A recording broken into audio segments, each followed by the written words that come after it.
তো গাইস, কালকে সকালবেলা একটা জন্মদিন বাড়ি উপলক্ষে আমরা গিয়েছিলাম বেলুনের ডেকোরেশন করতে। তো এখানে দেখো, সকাল সকাল গিয়ে কিন্তু আমি ওখানে কাজ শুরু করে দিয়েছি ঝটপট। কাজটা খুব বেশি বড় ছিল না, দুটো বেলুনের গেট ছিল আর চারিপাশে একটু বেলুন দিয়ে সাজিয়ে দেওয়ার কথা ছিল। এখানে দেখো একটা গেট তো আমি বাঁধছিলাম।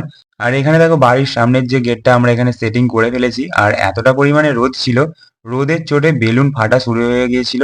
আর এখানে দেখো একটা বেলুন ফাঁকা হয়ে গেছে। আর এদিকে আরো একটা যে গেট করার জন্য আমরা রেডি করে নিয়েছিলাম।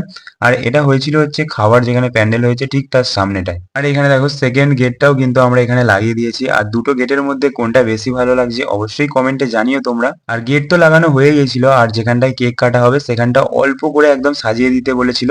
আর আমরা দেখো ঠিক সেরকমই কাজ করেছি। আর এতটা পরিমাণে রোদ বেরিয়ে গেছিল, তখন 10টা মতো বাজে। দেখো আমার অবস্থা, ঘেমে যাচ্ছিলাম। আর হ্যাঁ, আজকের কাজটা কোনো বন্ধুকে নিয়ে নয়, আমি আর আমার বাবা গিয়েছিলাম।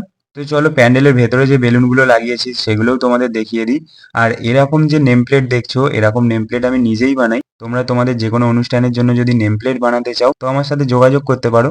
তো চলো তোমাদের আজকের বেলুনের কাজটা ভালোভাবে ঘুরিয়ে দেখাই। আর এখানে দেখো নেম প্লেটটা এইভাবে লাগিয়েছি, আর ভেতরটা চলো তোমাদের দেখাই। এরকম প্যান্ডেলের ভেতরটা বেলুনের বুকে করে চারিপাশে সাজিয়ে দিয়েছিলাম। তো কেমন লাগলো আজকের কাজটা অবশ্যই তোমরা কমেন্টে জানিও।